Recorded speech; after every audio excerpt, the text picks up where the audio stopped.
Hello friends, আমি পরিণীতা আর আমার চ্যানেলে তোমাদেরকে অনেক অনেক স্বাগতম। সো আজকে আগের দিন বানিয়েছিলাম ডিমের ডেভিল বা চপ, যেটাই বলতে পারো। তো আজকে যেটা তোমাদেরকে বানানো দেখাবো সেটা হচ্ছে গিয়ে চিকেনের কাটলেট। হ্যাঁ, আমি মোটামুটি সব কিছু রেডি করে নিয়েছি, যেহেতু আমার দোকানের জিনিস পেছনটা দেখো প্রচণ্ড আওলানো, দোকানের জিনিস করতে হয় বলে আমি মোটামুটি সব কিছু রেডি করে নিয়েছি। এবার পদ্ধতিটা তোমাদেরকে দেখিয়ে দেবো। তো চলো দেখতে থাকো, আমি এক এক করে দেখাই আমি কি কি রেডি করেছি। দোকানে স্যুপ বানিয়ে পাঠিয়ে দিয়েছি, মেটের চপ বানাচ্ছি বলে মেটের চপের উপকরণ হয়ে গেছে। তো মেটের চপটা দ্বিতীয় দিন তোমাদেরকে দেখিয়ে দেবো। তো এখন কি কি করেছি সেগুলো দেখো। চিকেন কাটলেট বানাতে গেলে কি কি লাগে সেই সব তোমাদেরকে দেখাবো এক এক করে, চলো। ফার্স্টেই দেখাই আমার চিকেনটা এইটুখানি। চিকেনটা না মিক্সিতেও আমি মিক্সার করতে পারতাম, বাট আমি এটা নিজের হাতে কুচিয়েছি। তোমাদের যদি অত সময় না থাকে তোমরা অবশ্যই মিক্সিতে দিয়ে নেবে, তার সঙ্গে আদা, রসুন, পেঁয়াজ এইসবগুলো দিয়ে দেবে, একবারে কুচানো হয়ে যাবে। কিন্তু আমি সমস্তটা হাতে তৈরি করেছি, মানে নিজের হাতে আমি সমস্তটা রেডি করেছি। তো ফার্স্টে আমি দেখিয়ে দিলাম এইটুখানি আমার চিকেন। এবার দেখাই আর কি কি লাগছে।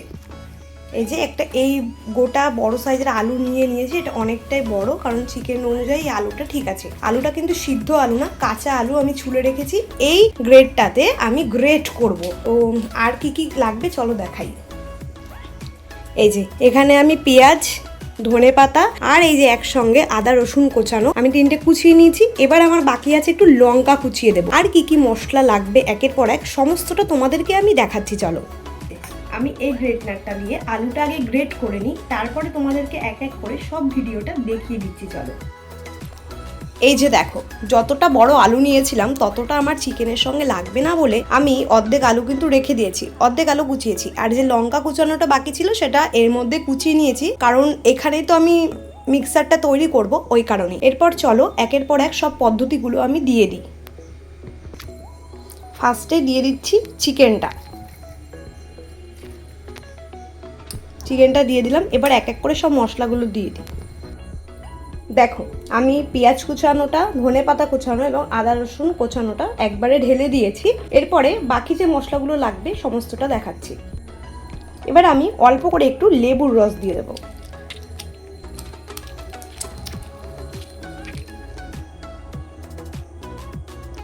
লেবুর দানাগুলো পড়েছে, আমি তুলে নেব। এবার আমি লঙ্কা বাটা দিয়ে দেবো কিছুটা। তারপর আমি কিছুটা আদা রসুন বাটা দিয়ে দেবো।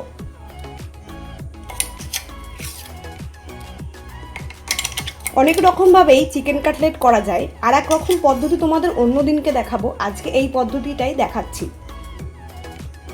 এবার আমি স্বাদ মতো একটু নুন দিয়ে নেব, আর একটু 1 চিমটি জাস্ট হলুদ দিয়ে নিয়েছিলাম।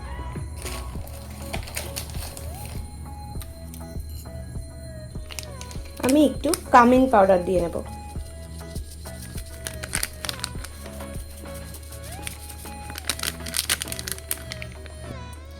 কামিন পাউডার দেওয়ার পরে আমি অল্প করে ব্রেড ক্রাম্ব দিয়ে দিয়েছি। এবার একটু উপর থেকে সরষের তেল দিয়ে দেবো, জাস্ট অল্প মাত্র সরষের তেল। আমি এই চিকেনের মিক্সচারটা ভালো করে মেখে নেব, তারপরে তোমাদেরকে দেখাচ্ছি, চলো।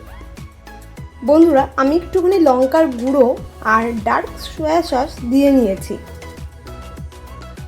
এই যে আমার মিশ্রণটা তৈরি। এবার আমি আস্তে আস্তে কি কি করব চলো তোমাদেরকে সমস্তটা দেখাই। চিকেনের মিশ্রণটা আমি প্রায় আধ ঘন্টা মাখিয়ে রেখে দিয়েছিলাম। তারপর আমি সব জিনিসগুলো নিয়ে বসে পড়লাম জিনিসটা তৈরি করার জন্য। আমি যখন তৈরি করতে গেলাম ফার্স্ট টাইম, যেহেতু আমার দেখছিলাম একটুখানি ভেঙে ভেঙে যাচ্ছিল, আমি ওর মধ্যে আরও খানিকটা ব্রেড ক্রাম্ব এবং একটু কর্নফ্লাওয়ার দিয়ে জিনিসটাকে টাইট আঠালো করে নিয়েছি। আর এটা আমার মনে হয় কাঁচা করেছি বলে এরকম হয়েছে, কিন্তু খেতে কিন্তু দারুণ হয়েছে বন্ধুরা। আমি আবার প্রথম থেকে পদ্ধতিটা করে তোমাদেরকে দেখাচ্ছি, চলো।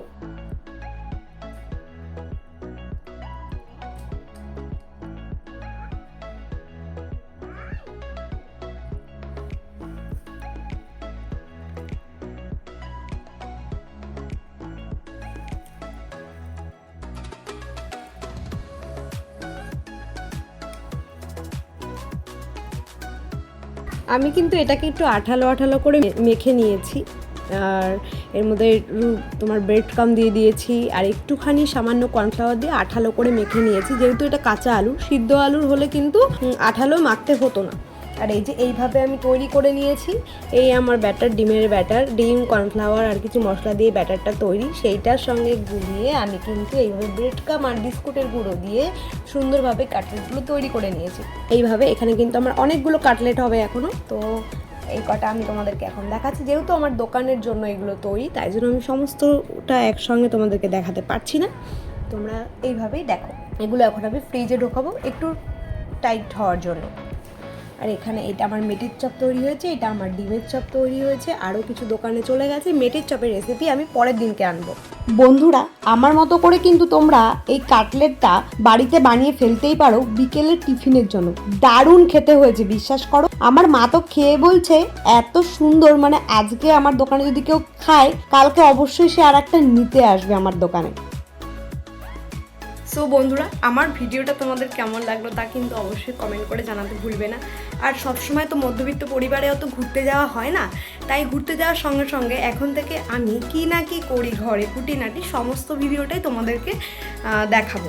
সো সাথে থাকো, সাপোর্ট করো, প্লিজ প্লিজ চ্যানেলটাকে শেয়ার অ্যান্ড সাবস্ক্রাইব করো। আর এরকম সুন্দর সুন্দর চপ খাবার যদি তোমাদের ইচ্ছা হয় রান্নার, অবশ্যই কিন্তু কমেন্ট করো যদি শিখতে চাও আমার ভিডিও দেখে। আর আমি তো দিতেই থাকবো একের পর এক এখন থেকে।